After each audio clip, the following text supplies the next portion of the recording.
पास तौजरके अदुमलबा मतम अदुदा अचुंबा आंसर पीबा अदुमबा मिशंग अदुदा सिरिलांग निबसिंग माइकैदगी सुसोय सोयदनमकी खुदोल पीजगनी हाइबसी ममंगजौनना खंगनजरी एखोय खुदिमा मुन्ना तामिनसी याम नुंगाइरबा Islamic quiz competition नि खंजिनबदा यामना कानरबा अदुगुमलबा इस्लाम की मतंगदा नैनबा अदुगुमलबा नेकी की ओइबा अदुगुमलबा थौरम अमखक्तंगनी हौरसी बिस्मिल्लाहिर्रहमानिर्रहीम team A direct question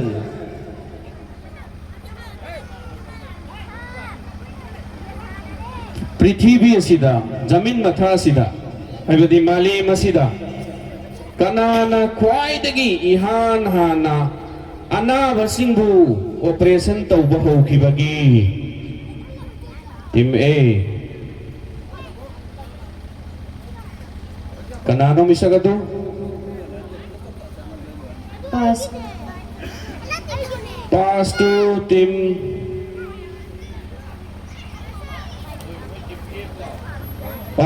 F pass to team E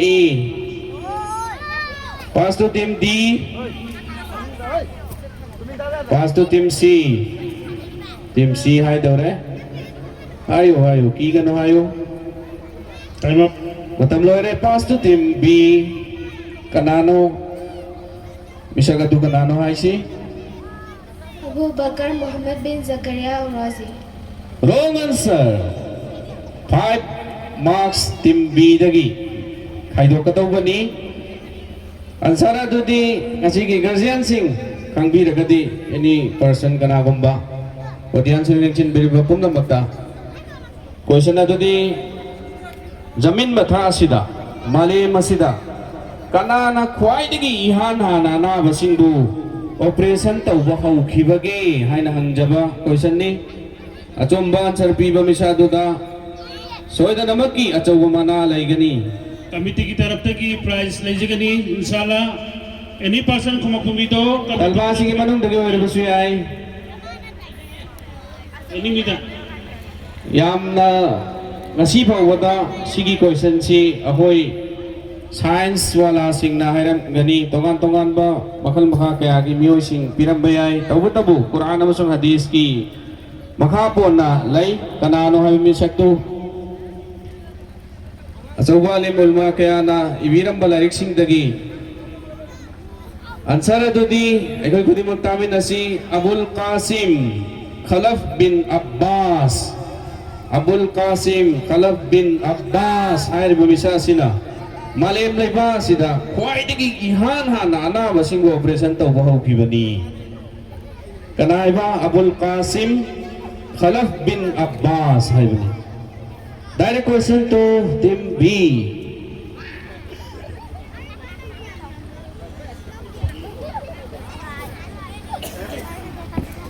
Yam nungai raba question sing laigani dinya 6 secondary course na dinya 10 secondary course sida makhal makha kaya gi Islamic oiba Islam Musalman sing na hudukhiba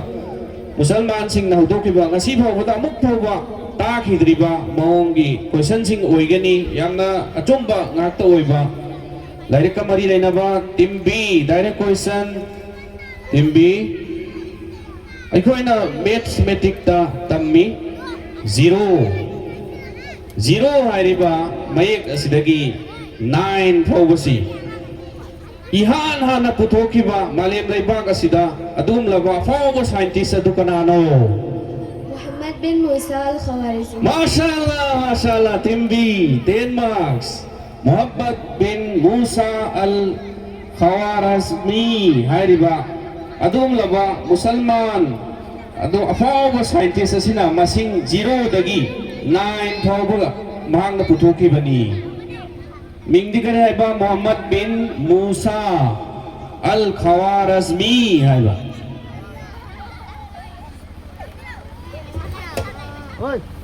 10 marks group B. Direct question to team C.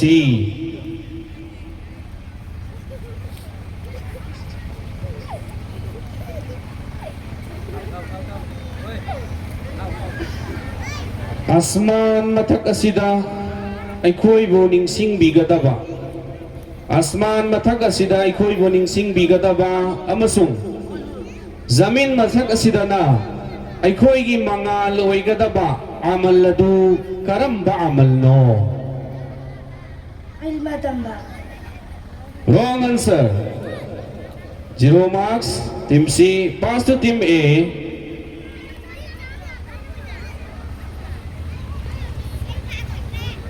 Time up. Matam loire. Yam lai ba question ni aigoi talwa singda asman dana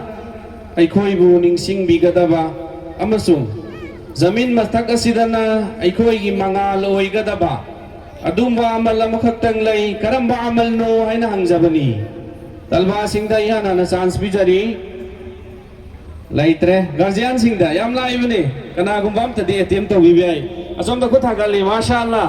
asum ban sang soy da pi gani haibagi asa thamjari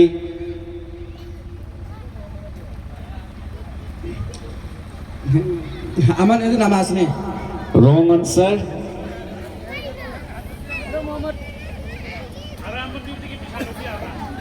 lauroi sia han ba ma ki pungning mang na asa ma galoi na sanga po buhay na litan thagat chari amuk ato pada chance bi si kana lai ri guardian sing ai goi horen ai na answer si phom tora kan da di as hairam gadam ni hai bagi pochak to wakhal lon do soi da lai gani hai bagi ni tha jai haji sahab hai bagi wakhal lon lai haji sahab tam ai am ta Zikar. wrong answer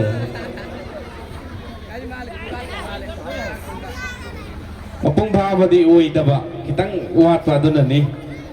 answer adudi matam si sum lau ki daure aduna ni Quran gi tilawat tauba amasung zikar tauba hai ga tauba ni kitang di haji sahab na thok ko ni athang khata ba mathang gi tem tau si Quran gi tilawat tauba amasung Allah gi zikar tauba sina asman mathakta ikoi bu ningsing bigani haibadi Allah farista singi pampamda lana ikoi bu ningsing bigani amasung zamin matha asidana aikoi gi mangal oigani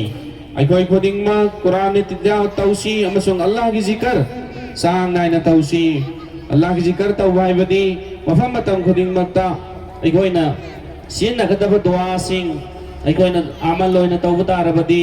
Allah ki zikar taubaga pangkhak oiga dori bani direct question to team D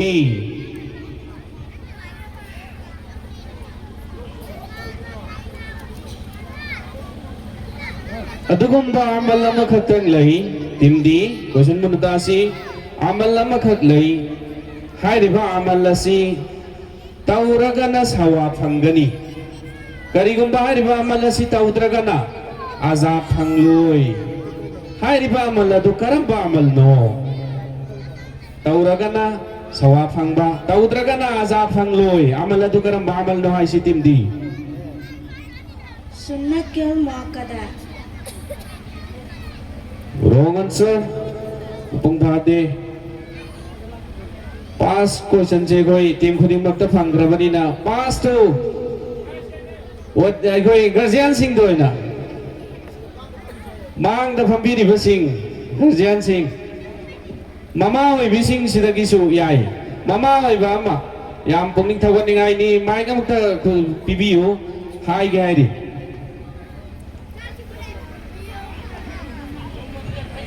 hai dore kumbada subsoi soi da namak ai goi leire achauba mana lupa Makruye teherini. mapung phade wrong answer guardian lupa oi basing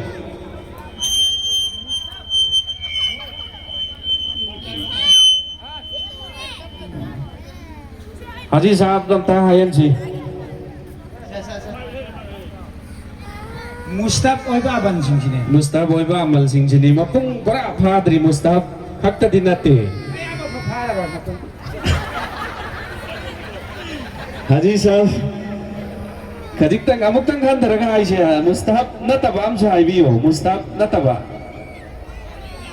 Mustaf hakta nateba nafil sing nafil oi ba amal sing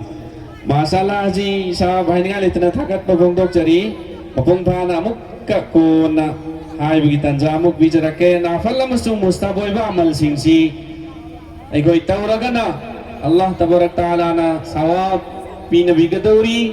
loina na hai riba nafal amasung mustaboy ba amal singsi taudragadi ai goi da Allah na azab phanghan pibiroi hai bidi.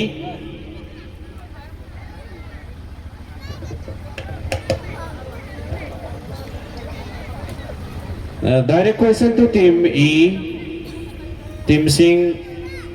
Masyarakat si Chumban sa PBU.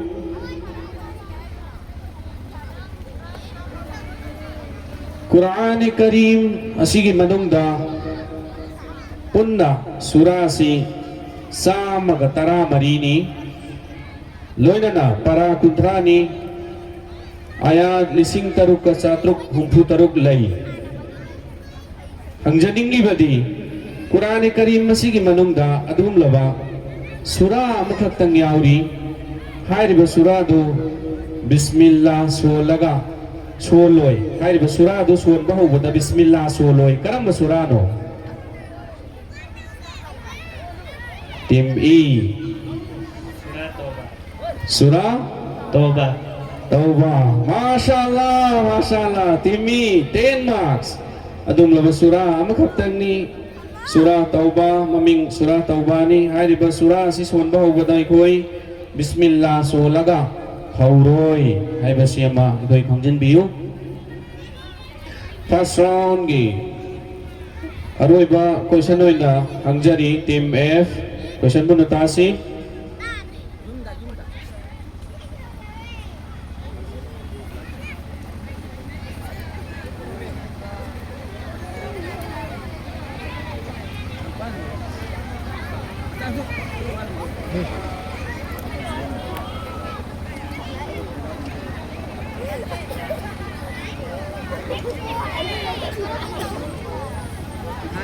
Question to Team F. Imam Ahmad bin Hanbal rahmatullah alaih bating magulay ba dun lago imam makaptang ni Imam Ahmad bin Hanbal fikah gi yang na maminglay ba imam amani mga noong masida ahin ba nafal namaz rakat kaya swanbiram bagi Rakaat chahum. Mashallah Team F 10 marks maming lebay Imam Ahmad bin Hanbal rahmatullah alay mga kasinong mada ahin ba nafal rakat si sahum swanbiram mi ay ko ding magso ahin ba nafal namaz rakat si na tuway na suwan ng bagi Allah na pagalpi na bibigay sa first round loisin kibagaloy na ay go second round start direct question to Team F second round na siniyaro iba Team F tagi haujage Team F get ready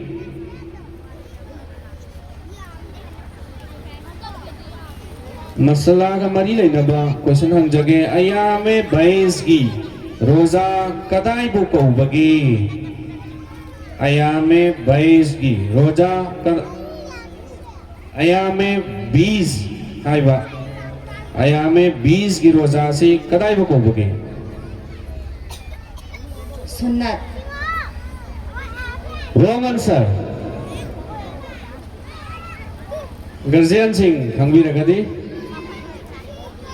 ayame 20 की रोजा से कदाई बको बगे है हंजबनी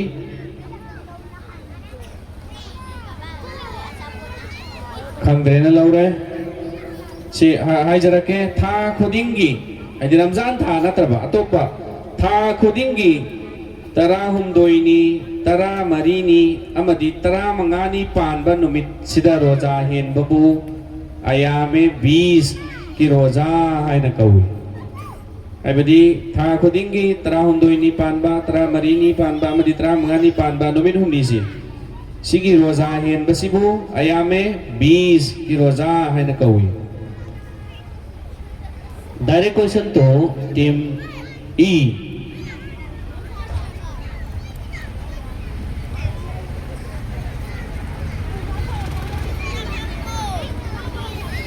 Masala ka marilay na ba question ni Team E? Kana gumba rozadar amana Kanagumba rozadar amana mahaki manada thau haplubana mahaki rozadu karam tawgadagi mahaki roza adu kai gani mashallah timi 10 marks rozadu kaigani. Question to Team D. Masla ka mari lay na ba question ni Team D? Faraz oiba ibadat Allah tabarak ta'ala na ikoy da faraz oy na thabirak na ibadat singi awad apalay kibasing adu kaya magkinumita karam ba ibadat namin katpayagadagi nafaloy ba? Ibadat sing na mashallah Team D 10 marks nafaloy ibadat ikoy na dunia da lay ngay da tau kiba ahin ba ibadat sing na duna ay nga akhirat ay giawat pa faraz oy ba ibadat sing da awat apalay kung matamda madugo Allah Rabbul Alamin namin katpigani hay bini